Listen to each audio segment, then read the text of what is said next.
welcome to another edition of the Litigation Psychology Podcast brought to you by Courtroom Sciences. I'm Dr. Bill Kanasky. Boy, I'm tired today. I'm dragging. Yesterday was legs day. So man cave's all set up. I got one more. I got a leg extension, leg curl combo on the way, and then we're done. But I gotta tell you, this leg press hack squat combo, good God. Whew. The hack squat is no joke. Hack squat's no joke. You know why? I'm gonna share a couple things with you because I studied exercise physiology back in the day, and I'm kind of a junkie when it comes to that stuff. So, couple things to know, right? Particularly for all you runners out there. And if you run, I think you're nuts. I do. I think it's absolutely terrible for you. Power walking, great. Running, this, oh God, what it does to your joints, your knees, your hips. It's crazy. But a couple of health things for you. Because listen, attorneys, claims people, you got to be healthy. This is not a healthy industry. It's not at all, right? I'm seeing people on LinkedIn die of heart attacks early. I work with a lot of you folks. Some of you healthy, some of you not so much. Okay? It's got to come first, because if your health comes first, above everything else, you'll be a better attorney, you'll be a better claims person, you'll be a better consultant, you'll be a better spouse, you'll be a better parent, you'll be a better friend. All right, couple things, right? Couple studies that have come out that I find very, very interesting. Okay, I don't have the citations. You can go Google it. Okay,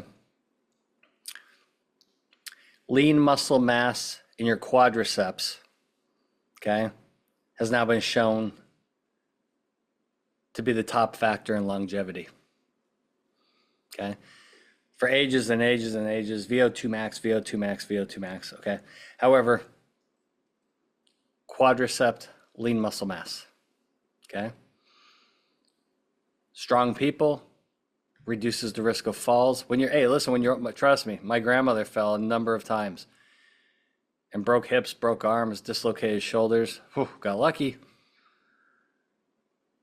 But that's what typically comes back to, that's what bites you later on, right? So work those legs, okay, and go ahead and Google that, okay? Quadriceps lean muscle mass plus longevity, and read up on that. New stuff, really, really good. Now related to that, and I posted this on LinkedIn, okay? They did a great study, okay? This is great, and listen, most of us, work in offices and stuff. We're sitting a lot. Sitting's terrible. I got the standing desk. That's why I'm moving around so much. Standing desk is very good. Very, very good. That sitting will kill you. But they say sitting is the new smoking. Yeah, I believe that. So they did a study of people throughout the day. So they had one group do a 30-minute walk, either before work, at lunch, after work, right? They do that for a couple months. 30-minute brisk walk, okay? Test their blood work afterwards. Comes back good. Comes back very, very good. So if you like to walk and you want to grab a walking partner and do that at whatever point in the day, it's great for your health. It's not going to hurt you from your joints. Okay? Really, really safe. Very, very it's just walking. Walking. Put on the Litigation Psychology podcast while you're walking. Right? These are mostly 30 to 45 minutes. Or put on a different podcast. Put on a plaintiff attorney podcast. You'll learn a lot. That's what I do. Okay? Then they have another group. And this is where it gets really interesting. The other group, okay, during the work day, okay, every hour for the work day, so roughly 8 hours. Every hour on the hour, the other group does 10 squats just with their body weight. all the way down, hold it, all the way up, all the way down, hold it, all the way up, 10 times at the top of every hour. And they do that for a couple months. Then they compared the walking group with the squatting group. And guess what happened? Both groups' blood work came back phenomenal, okay? And the squatting group actually edged them out by a little bit on certain factors. Again, I don't have the citation. It's an easy Google, okay? So this whole, I don't have time to walk. Hey, walking's great. You don't have time to walk, okay? There's other things you're doing every hour on the hour. You're doom scrolling on X or TikTok or Instagram, right? You're on some stupid website blowing off steam. 10 squats throughout the day, every hour. And that group not only accomplished everything as the walking group, okay, but edged them out in a couple categories. So you got to look those two things up. I'm a health nut, and listen, I want everybody to be healthy. And funny enough, I've posted this stuff on LinkedIn a few times. I've talked about it a few times. I've had a couple of fitness guests on here on the podcast. And many of you have reached out to me, back channel, to ask me questions. I think this is a good thing. Okay, no health, no nothing. And on top of all that, years and years of research has shown that regular exercise is just as powerful, if not more powerful, than psychotropic medication. So if you're feeling down the dumps or you're running in the red, anxiety-wise, exercise will work just as good as any medication. Okay? Carve out some time for this stuff. You'll be a better person overall, better employee, better. Everything's going to get better. Better. Okay? All right, so that's my health rant. Everybody's got to get healthy. Okay? Everybody's got to get healthy. Now, what are we going to talk about today? Short podcast today, because I'm in a hurry. I got witnesses to train this afternoon. This is a topic that doesn't get a whole lot of attention. It gets attention, doesn't really get a lot of it because you're so worried about strategy at deposition with your witnesses, right? You want your witnesses to stick to the plan. And we've talked about all the reasons, cognitive, behavioral, emotional, why your witness bails on the plan, right? Amygdala hijack, we've talked about all that. Cortisol, talked about cortisol last time. That hypothalamus gets activated, starts sending signals to the adrenal gland. Hey, let's get ready to run or fight. That stuff gets in the bloodstream. Forget about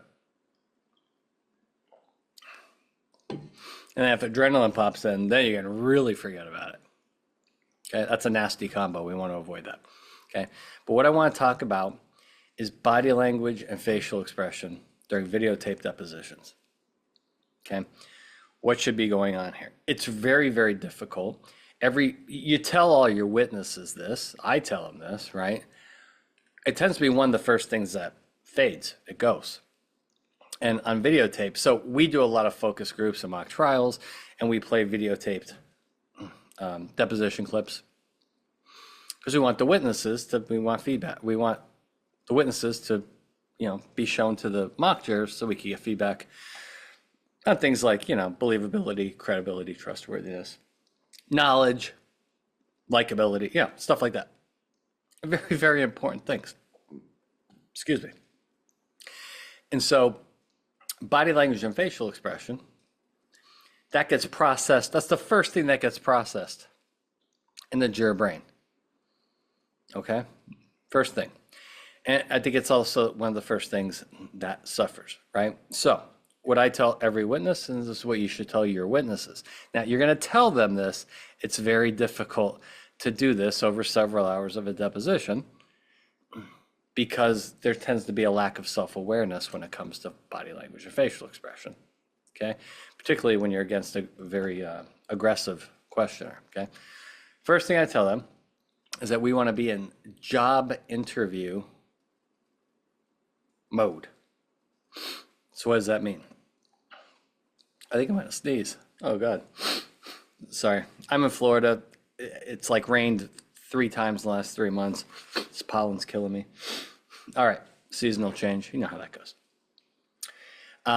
Job interview mode, job interview demeanor. So that is sitting up straight like you're at a job interview. Okay. Proper posture, right? I'm a big hands in front, in front of you. Sitting up straight. And then facial expression needs to be professional and pleasant, right? It'd look really weird if you were smiling and grinning ear to ear during a deposition, because depositions aren't fun.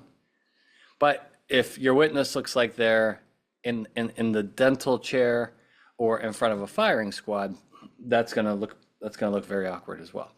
Okay, it's usually the negative that we get. Okay, so you have to instruct them why this is so important. I show them a bunch of videos, but the key is maintaining that posture and facial expression over time. Okay, because the questioning at some point is going to get difficult, if not ugly. And where's the first place emotion shows up? Your face, your body language. First place, okay? Second place it's going to show up is in tone, right? Okay. But jurors make a lot of decisions just based on body language and facial expression alone. They start making credibility, likability, believability judgments. That's why we tell witnesses when you're going to trial, right? Day one, jury selection. Well, you're going to sit there and do nothing. Oh, do nothing. Oh, no. The battle has begun, my friends. The battle has begun.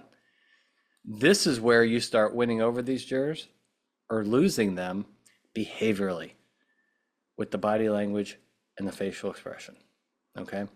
And so it's key as you're doing witness prep for them to start practicing this. Okay, so you're doing your mock questioning. Okay, that's something you need to keep an eye on. Now, attorneys, when we're there, we do that, right? My team and I. But again, you can't hire us every time. So you're an attorney, you're prepping, you're a witness, and you're doing mock questioning. This is something that needs to be on the list of feedback. See, usually the feedback's more strategic. No, don't say that. Don't say that. Or that's too much information. Keep it simple, right? That's the type of feedback. Don't answer that question. I'm going to object to that question because you should not be answering that question. You're going to punt the ball on that question, right? This is the type of feedback you're getting to your witnesses, okay? But if this deposition's videotaped, okay, you got to give them the behavioral feedback, okay? Now, we've talked a lot about systematic desensitization, which is important to mute that fight or flight survival response. And that's really, really important, okay? But you got to give them feedback on the posture and the facial expression, okay? Now, we have an interaction effect. This is where the wheels really, really come off. We look at cognitive and physical fatigue, which we've talked a lot about here because it's a big, big problem. Big problem. Where your witness is going to start to get cognitively and physically tired. And that's also going to show up behaviorally. Okay? Facial expression will change. Posture will slump, or they'll start leaning back or leaning excessively forward or they'll start shifting in the chair. Okay? That's fatigue because they're uncomfortable. All right. So to maintain effective facial expression and body language, you have to think fatigue as well, because that's going to get them worn down mentally and physically, right? So we have to combine these efforts. All right. That's why those breaks should be coming at 45 minutes, because the witness will start experiencing that type of fatigue after 45 minutes. I said in the last podcast, I was watching a deposition the other day, earlier in the week. The first break came at 1 hour and 27 minutes. And if I just hit mute and watch that second half of that clip, oh my God. I mean, this witness just behaviorally fell apart. And it typically always starts good, right? If you've prepared your witness, and then just over time, it starts to wear down. Okay. And if you get over that 45-minute mark, then, I mean, the witness is just toast. They're exhausted. All right. So more breaks, effective breaks. So they're actually resting. They're not working. Okay. And explain to the witnesses how important the job interview mode is. And so when you're doing your mock questioning, make sure that is part of the feedback. Okay. Make sure that is part of the feedback. Number one. Number two, systematic desensitization. You have to particularly watch this in your prep when you're covering difficult topics, right? Difficult or bad facts, exhibits that are ugly, right? You're showing dash cam video, pictures, bad emails, whatever it is, okay? This is where, right, emotion is going to kick in if you're not desensitized. First place is going to show up is in the face and posture.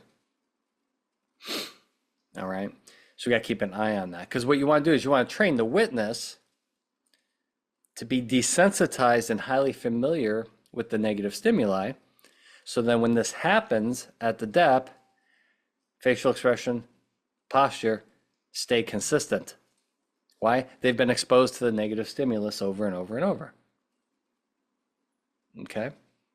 They have to stay professional, stay confident, stay poised, behaviorally throughout the dep and when bad things are happening.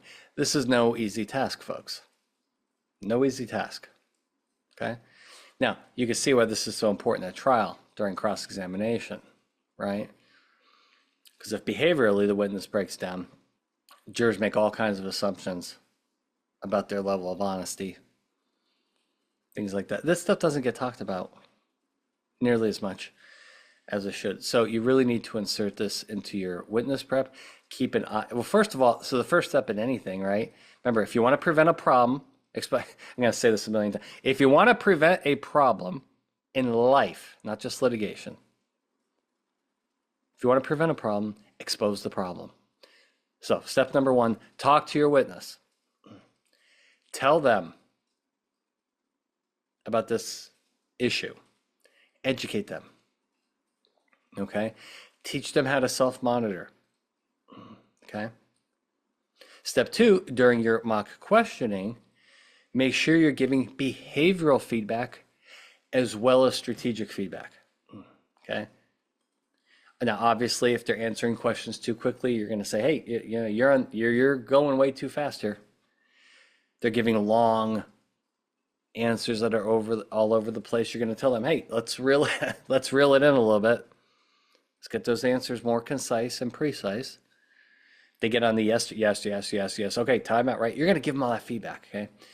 But at the same time, I want you to give them feedback on their posture and their facial expression, okay?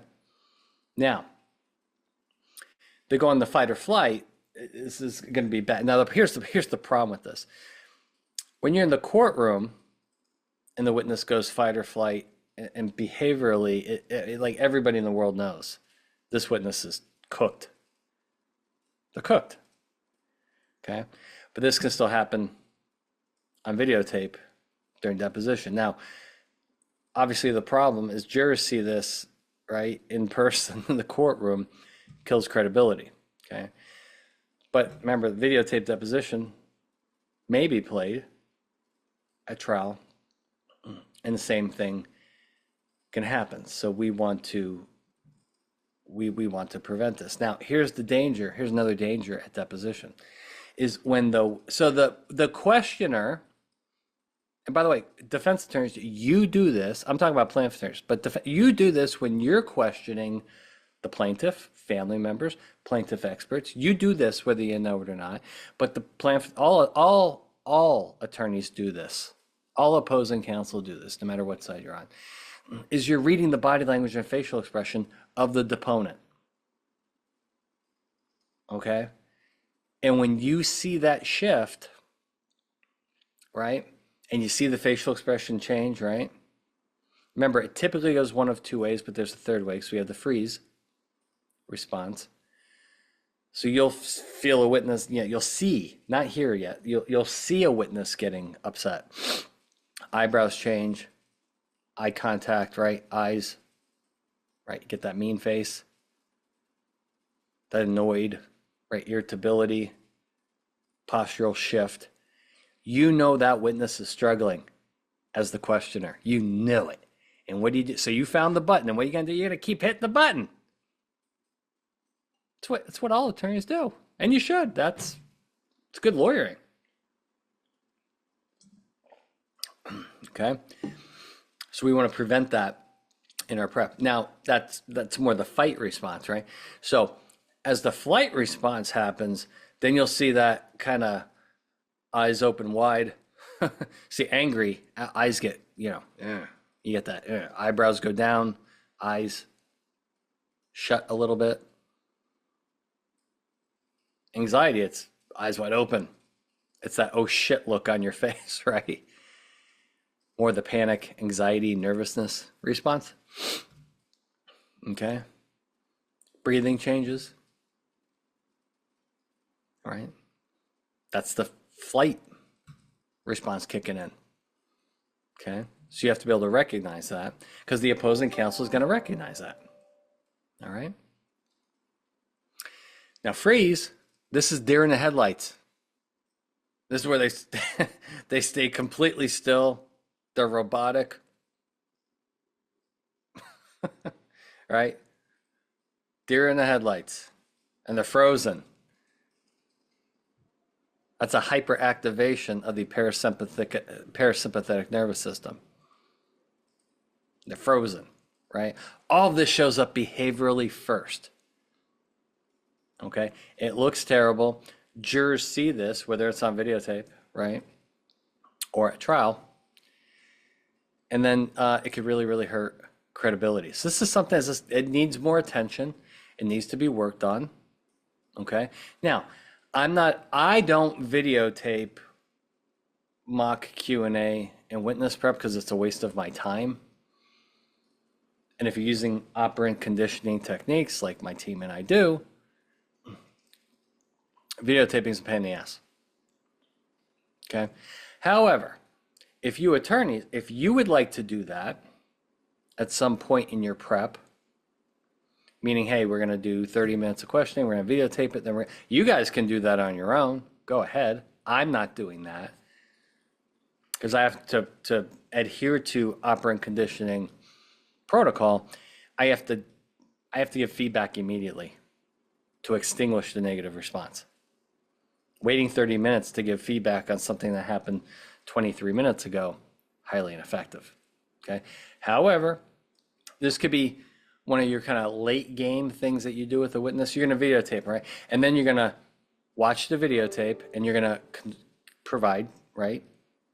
You're going to provide reinforcement of good answers. You're going to provide constructive criticism of bad answers. But part of this process is analyzing body language and facial expression. Okay. Definitely needs to happen. Okay. Particularly, think about corporate reps, right? Right? They have to be the most professional person in the room. And oftentimes, even corporate reps, their body language and facial expressions suffer, right? But remember, one of the other byproducts of this is that opposing counsel will see this. And when a witness's body language and facial expression start to suffer, that is blood in the water. Think about defense attorneys. Defense attorneys, when you are deposing plaintiff expert and you see these things I'm talking about, you know you got them. You know there's blood in the water, right? And you don't let up. But if they never do that, then you're never getting that signal. If they always look confident, professional, and calm, you kind of don't know if what you're doing is working, right? But you start seeing these behavioral signs and face and posture, now you know you got them, right? And the same thing in plaintiff attorneys. Plaintiff attorneys are deposing a 30B6, a PMK, a safety director, a doctor, a nurse, a truck driver, whoever. And you see the change in the body language, facial expression, That's a signal. I've got this witness right where I want them. Okay. Now, one final thing on this that it kind of drives me nuts. I thought we addressed this, but I'm still hearing it here and there, which is pretty dumb, and I'll tell you about it right now after I have some coffee. Do not, under any circumstance, tell your witness to look at the camera when they're giving answers at deposition. Incredibly awkward, very difficult to maintain. It looks silly. Okay? There's like zero benefit to this. I've seen this done before. It's awful. Talking to the camera? No. No. You talk back to the questioner. Trial, different story. I'm gonna do a separate podcast on that because there's been some changes there. Eye contact with jurors from witnesses. Things have changed. The jury pool's changed. So there's some different expectation. Also, what's really, really interesting about that, I'll save this for the other podcast, is that jurors have become very educated on witness testimony. And not from the movies or Netflix, but because you're seeing actual witnesses testify on TV now, on court TV, or you're seeing it, this Karen Reed trial, right? They're putting witnesses on TikTok or X and showing clips. So jurors are starting to become, in fact, I have to write that down, yeah. Jurors are becoming witness experts because they're actually watching a lot of testimony. Now, the first time they did that was during the O.J. Simpson case, and that was a long, long time ago, okay? But now, because of social media, it's very, very easy to watch witness testimony. Now, if you want to like scare yourself to death, go on X or TikTok and pull up one of these witness clips from one of these cases that's on TV, right? Like, for example, this Karen Reed thing up in the Boston area. Watch the clip, okay? And then this is great. Go to the comments section. Oh my God. You want to learn a little something about jury psychology? It's like doing your own little focus group on witnesses. Go to the now some of the comments will be absolutely ridiculous, but there's a lot of comments on there where they're commenting on things like the witness's facial expression, the witness's posture, and then the quality of their answers and stuff like that. And you'll see some pretty interesting things. Now, there's always going to be a lunatic in the comments, so ignore those. But the point being is that jurors are starting to see witnesses differently now than they have in the past, so we need to talk about that on a separate podcast. But I think that that's really, really important. Okay? All right, short podcast today. I got to go train witnesses. Litigation Psychology Podcast brought to you by Courtroom Sciences. Please, if you're on the YouTube channel, which I think has 11,000 subscriptions now. Oh my gosh. Thank you. Thank you. Leave a review, give us a rating. If you're on Apple, Spotify, whatever platform you listen on, give us a little rating. It's nice to get some data. Okay. That's important. Please do that for us. We love doing this podcast. Again, we're 5 years in. Don't think anybody else is really taking this angle, right? And feel free to reach out to me or Dr. Wood or anybody on the team. You may have an interesting topic you want us to discuss. You may want to be part of viewer listener mail. Send us a question. You may want to be a guest. We vet our guests pretty carefully, though. Had a couple screwballs reach out. No, we're not going to, no. If you're a screwball, you're a knucklehead, not going to put you on a show, okay? But leave us a review, send us questions or comments. We really appreciate that. Litigation Psychology Podcast brought to you by Courtroom Sciences. I'm Dr. Bill Kanasky. We will see you next time.